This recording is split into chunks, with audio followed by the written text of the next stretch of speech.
The wheat sways, a golden ocean sighing under a sky too vast to comprehend.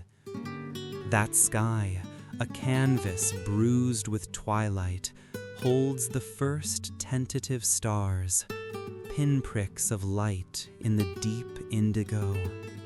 It remembers every sunflower that ever turned its face towards the sun, every shadow that lengthened across the fields at dusk. It knows the secrets whispered by the wind as it races through the cypress trees, those dark flames reaching for a heaven they can never touch. The sky between us, a shared immensity, a silent witness to our separate sorrows, our individual joys.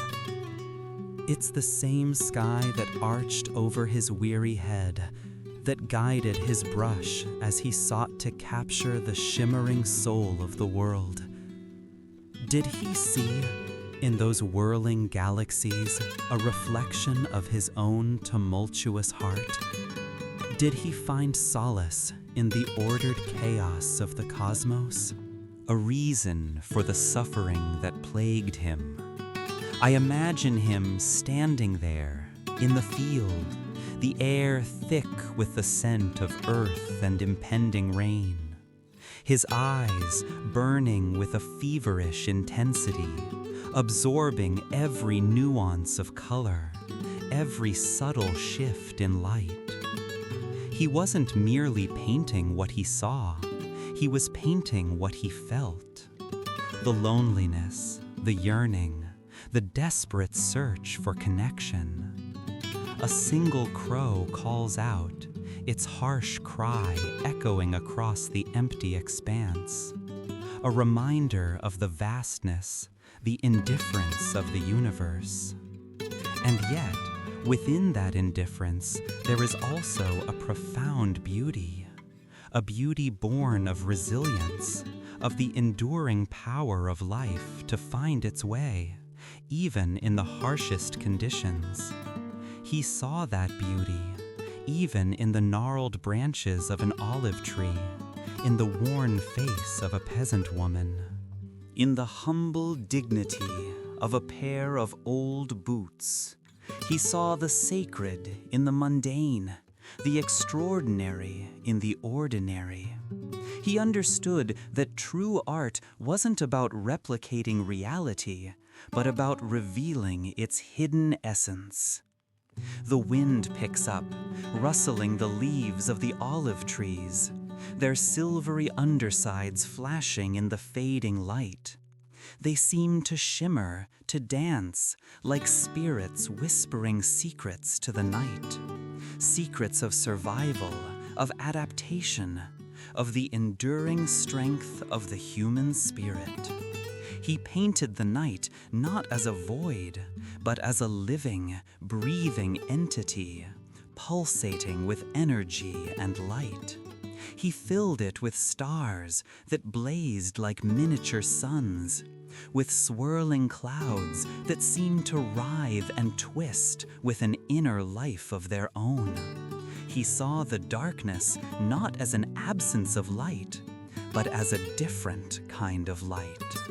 A light that revealed the mysteries hidden beneath the surface of things.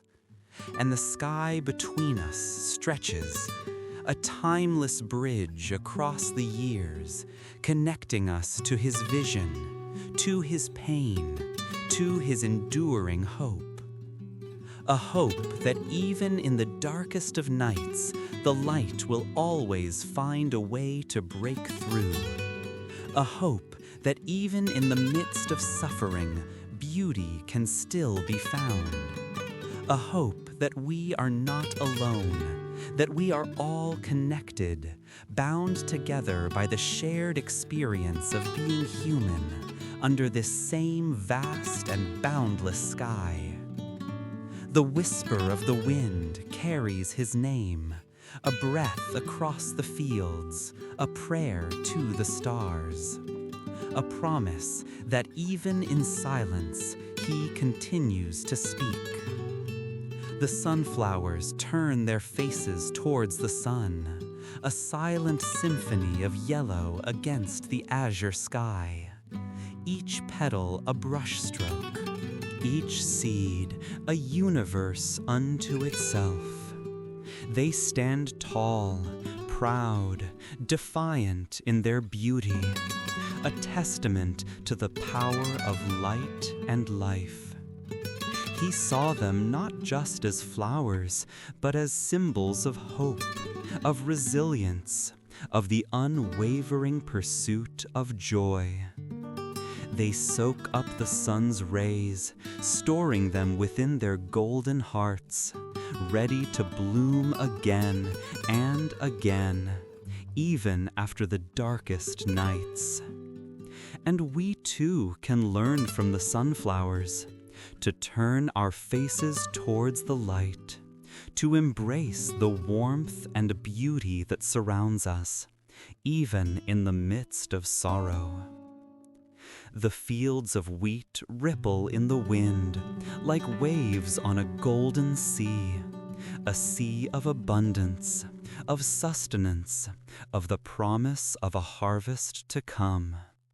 He saw in these fields the bounty of the earth, the generosity of nature, the interconnectedness of all living things.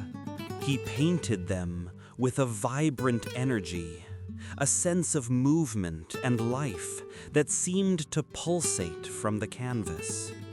And we too are part of this cycle, this endless dance of life and death, of sowing and reaping. We are the seeds that fall to the earth, the stalks that grow towards the sun, the harvest that nourishes and sustains.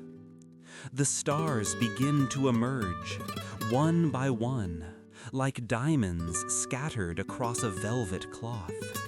They twinkle and shimmer, distant and yet somehow intimately connected to us. He saw in these stars a reflection of the divine, a glimpse into the infinite mysteries of the universe. He painted them with a swirling, vibrant energy, as if the cosmos itself were a living, breathing entity. And we too are made of stardust, particles of ancient suns, woven into the fabric of the universe. We are part of something vast and incomprehensible, something beautiful and awe-inspiring. The cypress trees stand tall and dark against the horizon, like silent sentinels guarding the gateway to another world. He saw in these trees a symbol of death and mourning, but also of eternal life, of the enduring spirit that transcends the boundaries of time and space. He painted them with a somber beauty, a sense of longing and resignation, but also with a hint of hope, a belief in the possibility of redemption. And we too must face the inevitability of death, the fragility of life, the impermanence of all things. But we can also find solace in the beauty of the natural world, in the enduring power of love, in the knowledge that we are all part of something larger than ourselves. The church at Auvers stands alone in the field, its steeple reaching towards the heavens. He saw in this church a symbol of faith, of community, of the human desire for meaning and purpose. He painted it with a stark simplicity, a sense of isolation and vulnerability, but also with a hint of hope, a belief in the possibility of grace. And we too search for meaning in our lives, for connection to something greater than ourselves, for a sense of belonging in this vast and complex world. We seek solace in faith, in community, in the shared experience of being human. The rain falls softly on the fields, washing away the dust and grime, cleansing and renewing the earth. He saw in the rain a symbol of purification, of rebirth, of the cyclical nature of life.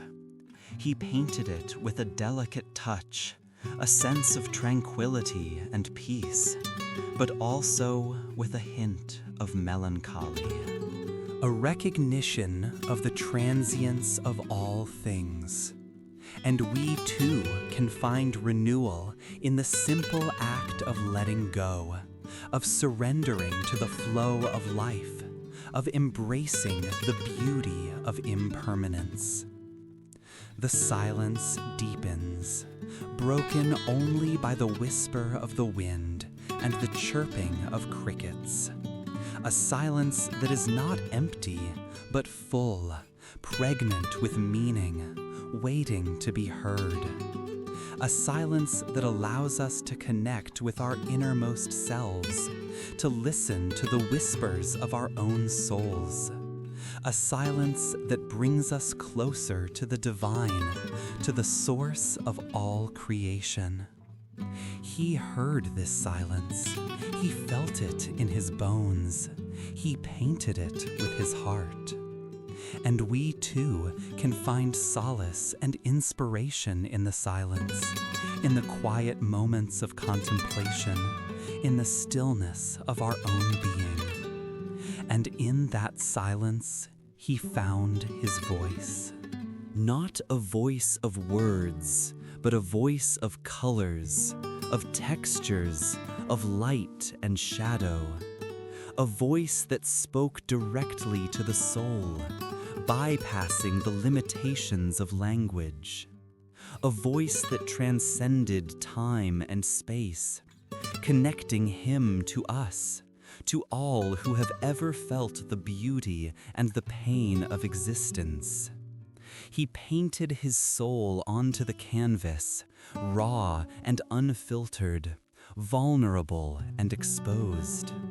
He didn't try to hide his flaws, his insecurities, his doubts. He embraced them, recognizing them as an integral part of his humanity. And in doing so, he gave us permission to embrace our own flaws, to accept ourselves as we are, imperfections and all. The crows fly overhead, their black wings silhouetted against the twilight sky. He saw in these crows a symbol of death, of decay, of the inevitable end of all things. But he also saw a symbol of freedom, of wildness, of the untamed spirit of nature. He painted them with a stark realism, a sense of foreboding and unease, but also with a hint of admiration, a recognition of their inherent beauty.